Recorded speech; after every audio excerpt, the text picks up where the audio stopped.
भगवान शिव ने अपना तीसरा नेत्र क्यों खोला और कामदेव को भस्म क्यों किया? यह कहानी केवल एक क्रोध की नहीं, बल्कि तप, त्याग, आत्मसंयम और ईश्वर की चेतना का दर्शन कराती है। संसार में दो ही शक्तियां सबसे गूढ़ मानी जाती हैं, एक है प्रेम और दूसरी है ध्यान। प्रेम जो मनुष्य को संसार से जोड़ता है, रिश्तों में बांधता है, और ध्यान जो मनुष्य को संसार से ऊपर उठाकर स्वयं में समाहित कर लेता है। इन दोनों शक्तियों का संघर्ष, उनका मिलन और उनका परिणाम सबसे रहस्यमयी रूप में उस समय प्रकट हुआ जब भगवान शिव ने अपना तीसरा नेत्र खोला और कामदेव भस्म हो गए। यह कथा तब की है जब सती का शरीर जल चुका था। प्रज्वलित अग्नि में सती ने अपने प्राण त्याग दिए थे और कैलाश पर विराजमान भगवान शिव ने यह देखकर अपना शोक, अपनी वेदना और अपने प्रेम को संपूर्ण ब्रह्मांड से दूर कर ध्यान में लीन हो जाना चुना। उन्होंने सृष्टि से मुंह मोड़ लिया। वह सब कुछ छोड़कर समाधि में चले गए, जहां न कोई भाव था, न कोई संबंध, न कोई वासना, केवल शून्यता। इधर सृष्टि की गाड़ी अटक गई थी। शिव को संसार की गति का स्रोत माना जाता है। उनका तांडव ही सृजन और संहार दोनों का प्रतीक है। और जब शिव ही संसार से कट जाए तो संसार की गति भी रुक जाती है। देवताओं को चिंता हुई कि शिव को इस समाधि से बाहर कैसे लाया जाए, क्योंकि उन्हें पुनः विवाह करना था पार्वती से, जो सती का ही दूसरा रूप थीं। लेकिन यह इतना सरल नहीं था। शिव की तपस्या इतनी गहन थी कि उसे कोई तोड़ नहीं सकता था। तब देवताओं ने एक निर्णय लिया। प्रेम के देवता कामदेव को भेजा गया। कामदेव, जिन्हें रतिपति भी कहते हैं, जिनकी शक्ति है आकर्षण, वासना, प्रेम की तृष्णा, उन्हें यह कार्य सौंपा गया कि वे शिव के भीतर उस प्रेम की भावना को पुनः जागृत करें। कामदेव जानते थे कि यह प्रयास उनकी मृत्यु भी हो सकती है, परंतु उन्होंने अपने कर्तव्य को सर्वोपरि माना। कामदेव ने बसंत ऋतु का सहारा लिया। फूल खिले, पक्षी चहचहाए, वायुमंडल सुगंधित हुआ।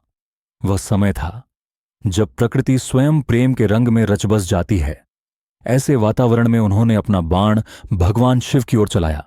वह बाण जो प्रेम जगाता है, शरीर में तरंगे उत्पन्न करता है, चेतना को मोह की ओर खींचता है। लेकिन यह भूल थी। शिव कोई साधारण पुरुष नहीं थे। वह योग के राजा हैं, वही जो वासना से परे हैं, जिन्हें भोग नहीं, केवल त्याग का पथ प्रिय है। और जब उनके ध्यान में विघ्न पड़ा तो उनका तीसरा नेत्र खुला। वह नेत्र जो केवल सत्य देखता है, वह नेत्र जो भ्रम को जला देता है। और जैसे ही वह नेत्र खुला, कामदेव वहीं भस्म हो गए, एक क्षण में, बिना किसी विलंब के। यह क्रोध नहीं था, यह प्रतिशोध नहीं था, यह वह चेतना थी जो मोह के भ्रम को नष्ट कर देती है। कामदेव का भस्म होना इस बात का प्रतीक है कि प्रेम जब वासना बन जाए तो उसका अंत निश्चित है। वह केवल शरीर के लिए है, आत्मा के लिए नहीं। शिव का तीसरा नेत्र इस बात का स्मरण है कि ध्यान की अग्नि में हर वह भाव जल जाता है जो आत्मा को बांधता है। लेकिन इस कहानी का एक और पक्ष भी है। रति, कामदेव की पत्नी, जब यह सब देखती हैं तो उनका हृदय चूर चूर हो जाता है। वे भगवान शिव के चरणों में गिर पड़ती हैं, अश्रुपूरित नेत्रों से प्रार्थना करती हैं कि उनके पति को जीवन दान मिले। शिव, जो केवल तपस्वी नहीं हैं बल्कि करुणा के सागर भी हैं, उन्होंने रति को आशीर्वाद दिया कि कामदेव अगोचर रूप में जीवित रहेंगे। वह अब किसी को दृष्टिगोचर नहीं होंगे, परंतु उनके प्रभाव संसार में बना रहेगा। यही कारण है कि आज भी प्रेम है, आकर्षण है, लेकिन कामदेव को हमने देखा नहीं। वह विचार बन गए हैं, भाव बन गए हैं, ऊर्जा बन गए हैं। यह शिव की कृपा थी कि प्रेम नष्ट न हो, केवल उसका भौतिक पक्ष मिटे, उसकी चेतना बनी रहे। अब सोचो, अगर शिव चाहते तो कामदेव के बाण से विचलित हो सकते थे, लेकिन उन्होंने अपने भीतर उस तरंग को आग में बदल दिया। उन्होंने यह सिखाया कि भावनाएं मनुष्य के वश में हों, मनुष्य भावनाओं के नहीं। यह संसार का सबसे बड़ा पाठ है कि आत्मसंयम ही असली शक्ति है। यह कथा सिर्फ यह नहीं सिखाती कि शिव ने कामदेव को भस्म कर दिया, यह सिखाती है कि प्रेम जब त्याग में बदलता है तो वह भगवान बन जाता है। यही कारण है कि शिव और पार्वती का मिलन जो बाद में हुआ केवल प्रेम का नहीं, पूर्णता का प्रतीक है। वह मिलन जहां प्रेम में वासना नहीं, केवल समर्पण होता है।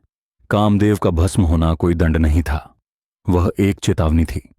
जब प्रेम विकृति बन जाए, जब वह ध्यान को भंग करे, जब वह व्यक्ति को उसकी साधना से भटका दे, तब उसका नाश होना अनिवार्य है। और जब वह प्रेम रति और भक्ति का रूप ले ले, तब वह सृष्टि को भी रच सकता है। इस कथा में हमें शिव के तीसरे नेत्र का रहस्य समझ आता है। वह नेत्र केवल क्रोध का प्रतीक नहीं है, वह नेत्र सत्य का प्रकाश है। वह नेत्र हमें चेतावनी देता है कि हम स्वयं के भीतर उठती वासनाओं को पहचानें, उन पर विजय पाएं और प्रेम को उस ऊंचाई पर ले जाएं जहां वह भक्ति बन जाए। अगर यह रहस्य तुम्हारे मन को छू गया हो, अगर शिव का तीसरा नेत्र अब केवल एक डरावनी बात नहीं बल्कि एक जागृति की निशानी लगती है, तो इस वीडियो को लाइक जरूर करना। और अगर चाहते हो कि ऐसे ही और पौराणिक रहस्य तुम्हारे हृदय तक पहुंचते रहें, तो हमारे पेज को फॉलो करना मत भूलना। हर हर महादेव।